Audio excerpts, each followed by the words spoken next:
My name is Lauren Hollows, and today we are going to be tackling what should go in your trainer matrix. So, trainer matrices are always a thing. I think the biggest thing that trainers often struggle with is kind of when we're talking about currency, what should we put in? What should we be putting in there? To what level of detail should we be going to?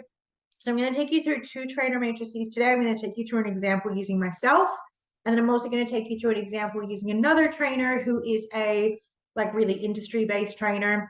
And that will kind of show you some of those softer skills and some of the harder skills and how we address both of those things. So let's get straight into it. Let me share my screen with you. Okay, so the first example we're going to go to is I'm just going to pull up my trainer matrix. Now, obviously, all trainer matrices look a little bit different, but I think in general, we 90% tend to cover the same sort of areas. So we cover the vet, kind of think of it as that four cubes. We've got the vet on one side, and then we've got the industry on the other side. We've got competency going across the top, and then we've got currency going along the bottom. So from a competency perspective, for me, obviously, I've got the old TAE 40104, I've got the TAE 40110, and I've got my diploma of training, design, and development. So I meet the requirements for being a trainer. Okay. You do not need to have the current TAE 40112. That is not within the standards. Obviously, if you do have it, that's great. But the 40116 or the 40110 plus the 2 units is all still current. So that's kind of trainer. That's my trainer information. Now, for my vocational competency, this is related to leadership and management. So it's kind of a little bit broad, but I've got grad dip psych. I've got a couple of bachelors. I've got a diploma of business from 2010, a diploma of leadership and management from 2016. And I'm currently updating my Cert 4 in leadership and management. So that's kind of where my vocational competency comes from. Always recommend that when possible, you guys, you've got really ready access to your USI certificate. So this is my USI vet transcript. I just log into my portal, and then I've got all of that information there, nice and easy to download. I can just download that, and then I can provide that to any other provider. And certainly if you are, especially if you're working as a casual trainer across a lot, I would definitely recommend just having your vet transcript available at all times. Because that really is the easiest way, and it should cover everything from 2016. If it's not, you can go back to those providers and just be like, hey, can you make sure that this information gets updated? Okay. All right, so the next section that we have in the Anawaya template is kind of just like a vocational, overview of in 2 sentences, sort of your history. So for me, because this is specific to management, 20 years in management, companies of various sizes, small startups, national organizations, up to 200 staff, running teams of up to 60 at sites, experience writing policies, conducting change management, things like that. Okay. So just a really high level, as I said, in 1 to 2 sentences, what is your experience relevant to the qualification? Okay. How then is trainer currency managed? Again, in 2 to 3 sentences, how do you manage your currency on a regular basis? Okay, so I run a small consultancy with half a dozen direct reports. Some of my directs have a team underneath them as well. I manage finances, sales, marketing for the business, participate in monthly company meetings, and I do individual staff coaching. I also run a range of coaching and leadership online. So understandably, not a lot of trainers are going to probably have this much detail, but if you're involved, you might be running your own, if you're a contract trainer, as an example, you're issuing out the invoices, you are negotiating contracts, you are providing reports to your clients and things like that. So if you're a contract trainer, that's a way that you're doing that. If you're a full-time trainer, this becomes much more difficult. What you're going to have to do is you're going to have to think about what your role is within the business. So obviously if you're a senior trainer, if you're a full-time trainer and you're a senior trainer within the business, you may be able to pull in some of the leadership stuff from there. If you are not a senior trainer educator in your business, then you're going to have to think about at times being able to participate in some industry currency activities. And there's a couple of ways that we can go about doing that. And we might try and get into that a little bit later. And then I just always provide like some referees that either the auditor or the RTO can call to confirm that sort of currency. And then I specify like, you know, sort of the types of skills that those people can provide. Okay, so this is the first unit I wanted to take you guys through, and it's because I wanted to show you through when you don't have an exact unit or like an equivalent unit, how you go about documenting that. Now, these have gone through quite a few ASPA audits in the last couple of weeks, and this structure seems to work quite well. Certainly haven't had any issues getting this kind of this level of detail through audit. I don't think this is overly cumbersome.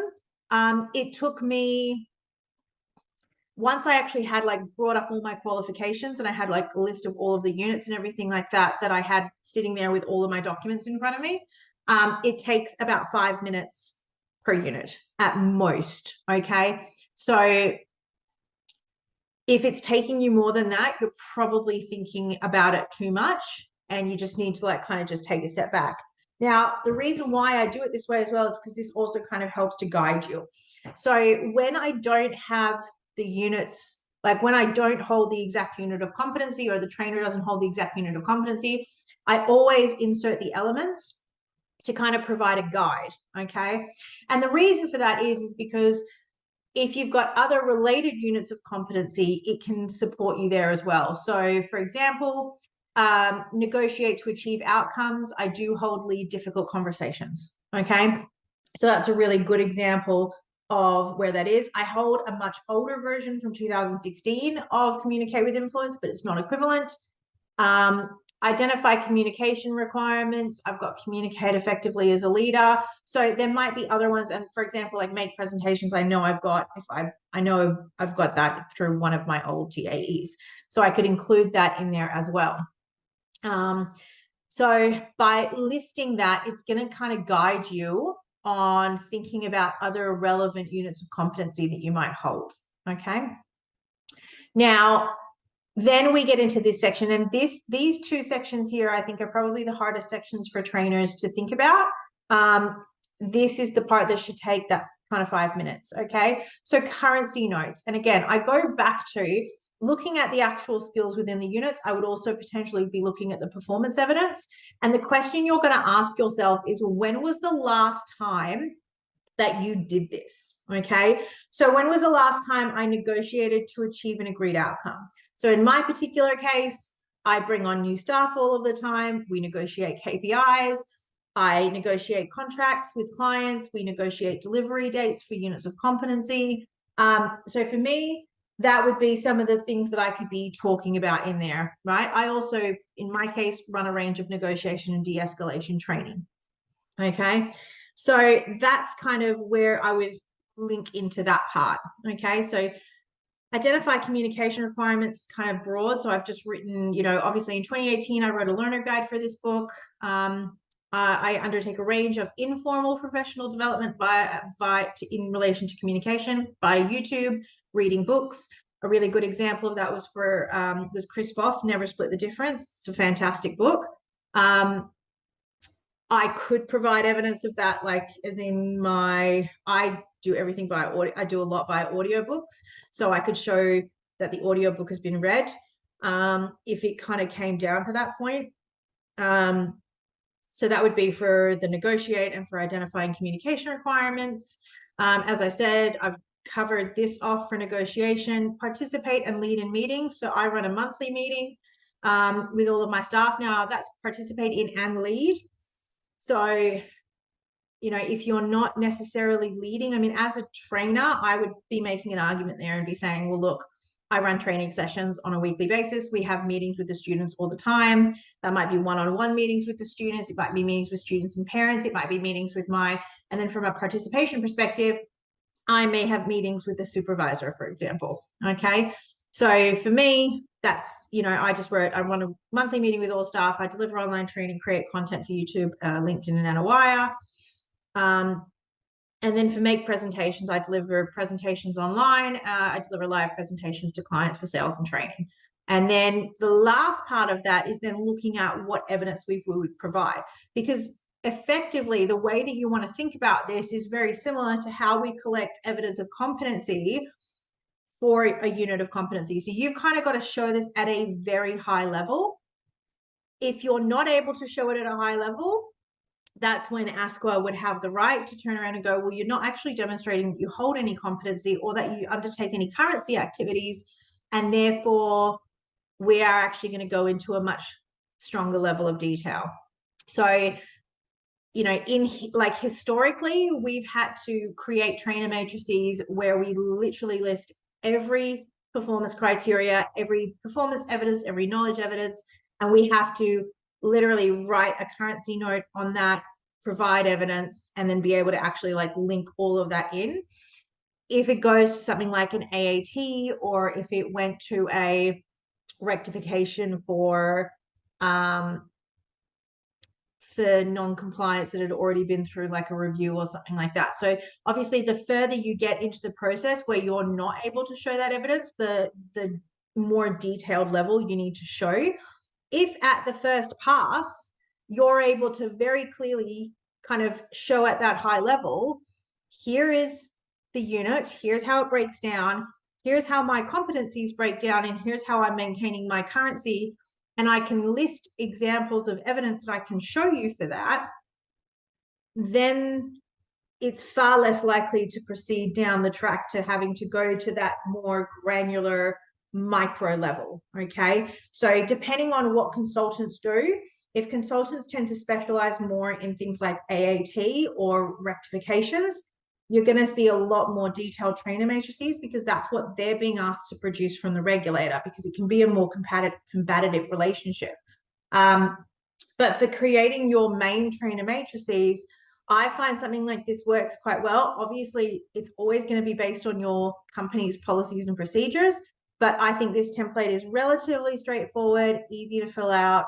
And if you are struggling to go, when was the last time I did this skill? Then the bigger question is like, how are you and the RTO managing your currency? And what are you creating? Okay. This is it, where an example where we actually hold the exact unit of competency, and I literally don't write all of the elements. I write the unit, and then I say hold exact unit achieved 2022. If that was like hold exact unit achieved, you know, let's say 2016 and it's now 2023, unlikely, but still possible. If you're kind of going outside of like I would say probably like a 3 to 4 year period, then you're probably going to need to include a little bit more. Now, for me, this one was really easy. Write complex documents. I write 20 to 30 documents a week, mainly because I'm creating 3 to 4 units a week. So I've got all the documentation related to my units. Plus, I do a lot of writing policies, writing supporting documentation, writing quotes for clients. So again, for me, like this is obviously very, very easy because this is something that I do on a daily basis. Okay. And I've just written there, happy to provide examples upon request. Basically, like I could open up my laptop at any time and I could show them 30 documents that I've written in the last week. Okay. Again, for a full-time trainer, you should be writing a lot of documents. You are completing assessments, you're participating in validations, you're writing, you're writing emails, you may be writing reports, things like that. So you can include a lot of that sort of stuff. Like, for example, teachers in high school, you guys are writing your formal reports for the students. So that's considered a complex document. That's a perfect example of things where you're doing that on a very regular basis. The last sections that we include, is the type of verification. So the way through which we're verifying documents. Now, as I've said, the best way to verify documents is just to get a hold of the USI transcript. The moment that you cite that USI transcript, it's verified. Okay. Other ways, there are QR codes. So you might note on here that we've undertaken, we've got checked via QR code. So you can have that in there. Checked via QR code. I would just put the date. So, you know, if you can be explicit, be explicit. So QR code validated. It may be via citing the originals. So particularly like with older qualifications, you might only have the option of citing the original. If the provider has gone out of business, you can, you might do, email to regulator is another option. Email to provider. If it was pre-2015, pre-2016. So all of those are types of activities that you could undertake, but you just want to document it in here so that you can actually like show the process by which you've actually taken the steps to make sure that it's authentic. But USI transcript, absolutely the best way to be able to do all of this. And then the last one is planned activities for professional development. So I haven't filled out this section yet, but examples could be professional development workshops in-house, okay, or external. You might do return to work via casual projects as a sole trader. You might have site visits with various employers, okay. Now, that's not going to necessarily be 100%.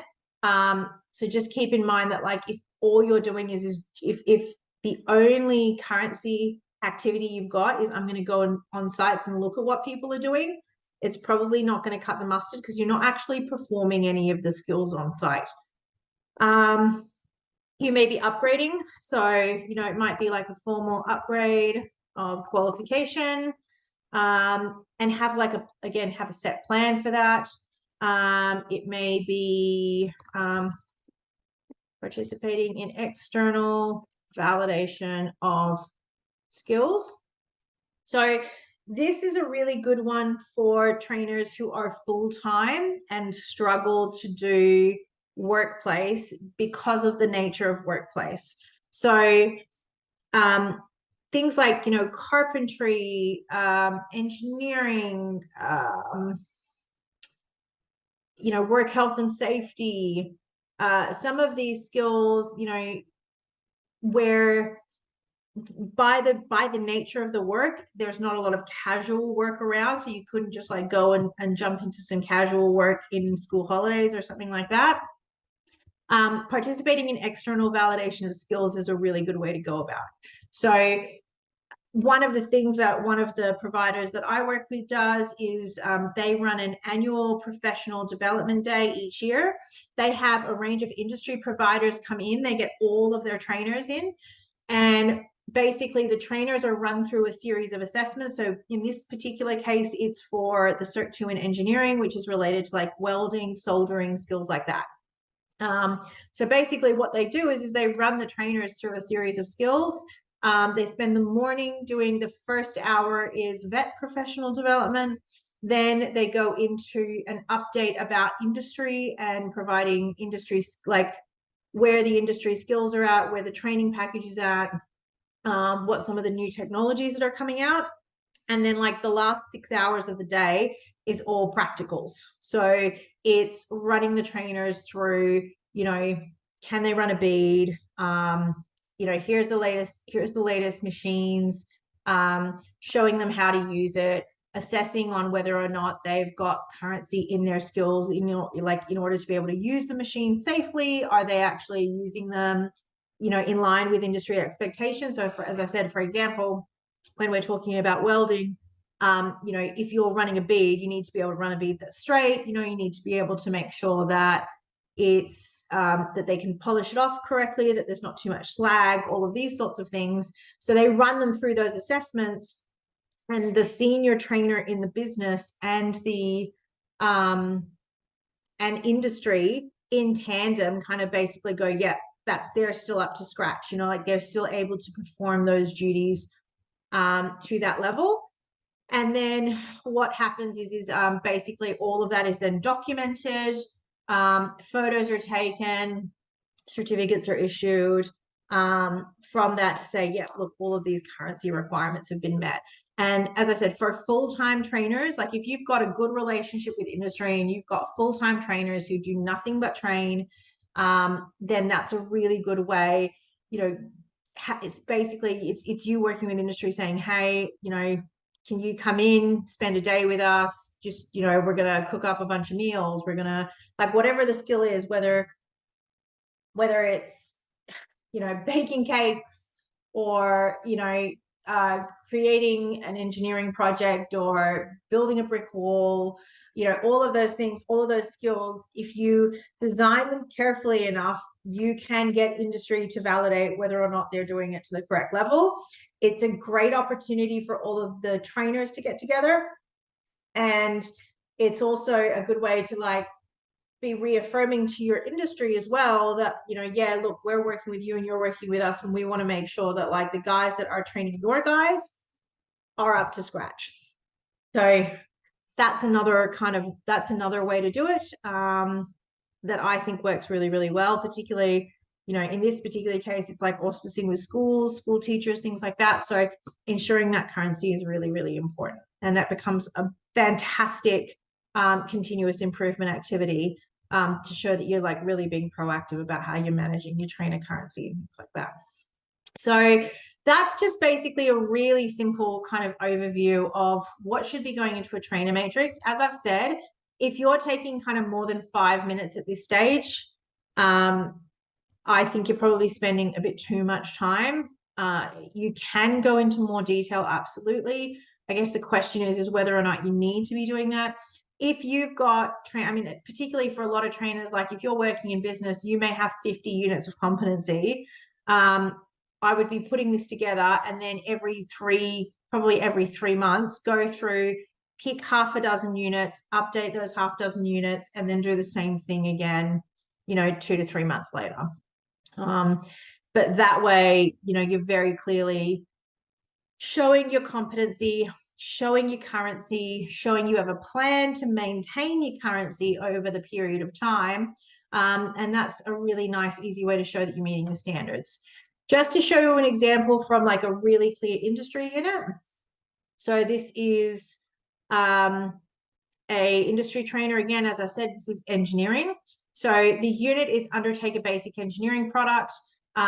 This particular trainer has a higher level qualification. So this is a Cert 2, but the trainer has obviously got the Cert 3 apprenticeship. So what we've done is we've taken similar units. So, you know, we've got researching here, we've got drawing requirements, we've got planning, manufacturing, completing work to quality requirements. So we've just chosen a few units there that show that. So, you know, planning, engineering measurements, plan and complete activity, apply quality requirements, and then undertake welding. And then again, in his currency section, we've just kind of painted that picture of what he's doing. So he only finished industry to full-time work in 2022.